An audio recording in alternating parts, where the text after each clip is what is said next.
வணக்கம் தமிழகம் டைம்ஸ் நேயர்களே. மார்க்கெட்டிங்கில் முதல் பணியாக நான் நினைக்கிறது, மார்க்கெட்டிங் டீம் ஒரு மார்க்கெட்டிங் மேனுக்கு, அவர் மார்க்கெட்டிங் மேனேஜராக இருக்கலாம், மார்க்கெட்டிங் ஜிஎம்மாக இருக்கலாம். முதலில் சந்தைப்படுத்துதலில் அவர் முதலில் அறிந்து கொள்ள வேண்டியது தேவை அறிதல். மிக முக்கியமான மந்திரச்சொல் தேவை அறிதல். என்ன தேவை அறிகிறது என்ன, இதுக்கு இடையில் ஒரு இது சொல்லிக்கிறேன். என்னுடைய வீடியோக்கள் marketing, sales, entrepreneurship, business, strategies நிறைய வரும்.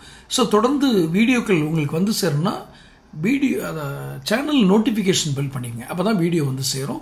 அண்ட் சப்ஸ்கிரைப் பண்ணிக்கோங்க. சரி, அடுத்த செய்திக்கு வர்றேன்.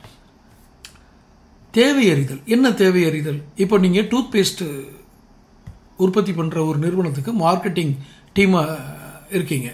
ஹெட்டாக இருங்க, அல்லது மார்க்கெட்டிங்கில் கூட இருங்க, ஹெட்டு கீழே கூட இருங்க, அதை பற்றி ஒன்றும் இல்லை.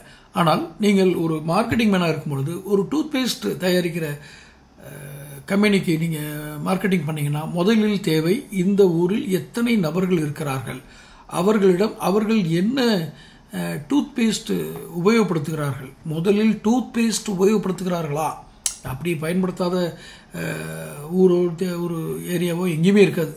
சரி, ஏரியா குறிப்பிடுங்க, சைஸ் ஆஃப் ஏரியா, அந்த நகரம் அல்லது அந்த கிராமம் அல்லது அந்த தாலுகா எடுத்துக்கொள்ளுங்கள். எத்தனை நபர்கள் இருக்கிறார்கள், இவர்களிடம் இப்போது பயன்படுத்தப்பட்டிருக்கும் அல்லது இப்போது பயன்படுத்தி கொண்டிருக்கும் டூத் பேஸ்ட் எது, பர்பஸை எது, அது எதனால் அதிகம் இந்த வாடிக்கையாளர்களால் நுகர்வு செய்யப்படுகிறது, விலை காரணமாக. இந்த பிரைஸ் கான்சியஸ் என்றால் நீங்கள் நிறைந்த தரத்தில் குறைவான விலையில் கொடுக்க வேண்டிய கட்டாயம் உங்களுக்கு இருக்கும். அந்த நிர்பந்தம் ஏற்படும். அந்த நிர்பந்தத்தை ஏற்றுக்கிறீங்களா இல்லையாங்கிறது வேற, அதை நான் அப்புறம் வரேன். அல்லது அது தரம், ஆனால் அவர்கள் விலையை பற்றி கவலைப்படாமல் அந்த ஏரியாவில் வாங்கிக்கிட்டு இருக்காங்க அப்படின்னாலும் உங்களுக்கு ஒரு ஸ்ட்ராட்டஜி கிடைச்சிரும்.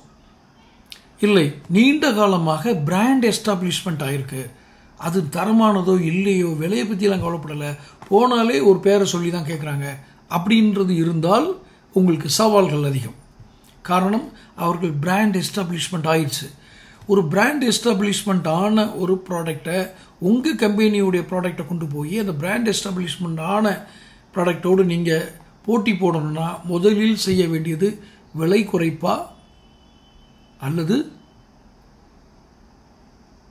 தரத்தை குறித்த விழிப்புணர்வு ஏற்படுத்துவதா? இந்த இரண்டு கேள்விகள் இங்கு வரும். என்னிடம் இதில் இரண்டில் எது பெஸ்ட் எப்படி என்று கேட்டால், தரத்தை குறித்த விழிப்புணர்வை ஏற்படுத்துங்கள். இந்த ஆப்பிள் நிறுவனம் என்ன செய்கிறது? ஆப்பிள் ஃபோன் வருகிறது அல்லவா, எங்காவது ஆப்பிள் நிறுவனம் விளம்பரம் செய்து நீங்கள் பார்த்துருக்கீங்கன்னா நீங்கள் பார்த்துருக்க முடியாது. டீலர் விளம்பரம் பண்ணுவாங்க, ஆப்பிளுடைய டிஸ்ட்ரிபியூட்டர் விளம்பரம் பண்ணுவாங்க, அதுக்கு அவங்க நிதி கொடுப்பாங்க என்னவோ. ஆனால் ஆப்பிள் செய்யாது. காரணம், apple teaching the people, educate the people. எங்கள் பர்பஸையை கொண்டு நீங்கள், நான் உதாரணத்துக்கு பர்பஸை சொல்கிறேன், எங்கள் பர்பஸையை கொண்டு நீங்கள் பல்லை துளக்கும் போது, பல்லை சுத்தம் செய்யும் போது உங்களுக்கு இன்னென்ன நீண்ட கால நன்மைகள் இருக்கிறது என்று அவர்களுக்கு விழிப்புணர்வும் கற்று உணர்வு, அதை அப்படி சொல்லிக்கிறேன், கற்று உணர்வும் திறனும் ஏற்படுத்தினால் உங்கள் பிராண்ட் அங்கே எஸ்டாப்ளிஷ் ஆகும். It will take time, but your brand will establish and your volume, sales volume will be constant, and உங்களுடைய அடுத்தடுத்த தொடர்ச்சியான எஃபர்ட்ஸ்னால அந்த ஏரியாவில் அல்ல அந்த ரீஜனில் நீங்கள் உங்களுடைய பிராண்டை எஸ்டாப்ளிஷ் பண்ணிடலாம், சேல்ஸ் மார்க்கெட்டிங் பண்ணிடலாம். ஸோ மார்க்கெட்டிங்கில் இருக்கவங்களுக்கு முதல்ல தேவை என்ன? தேவை அறிதல், தொடர்ந்து விலை குறைப்பா, தரத்தை குறித்த விழிப்புணர்வு ஏற்படுத்தணுமா என்பதில் விலை குறைப்பு என்பது தவறான முடிவு. நீங்கள் உங்கள் பொருளின் தரத்தை அவர்களுக்கு அறியப்படுத்துங்கள், விழிப்புணர்வு செய்யுங்கள், கற்பியுங்கள், எஜுகேட் பண்ணுங்கள். அப்போது அவங்க புரிஞ்சுக்கிட்டு வாங்கினாங்கன்னா அது ஸ்டாண்டர்டை நிற்கும். அந்த பிராண்ட் தன்னை எஸ்டாப்ளிஷ் பண்ணிடுச்சுன்னு அர்த்தம். இதில் ரெண்டு இது இருக்குது, brand establishment and sales value, ரெண்டுமே உங்களுக்கு கிடைச்சிடும்.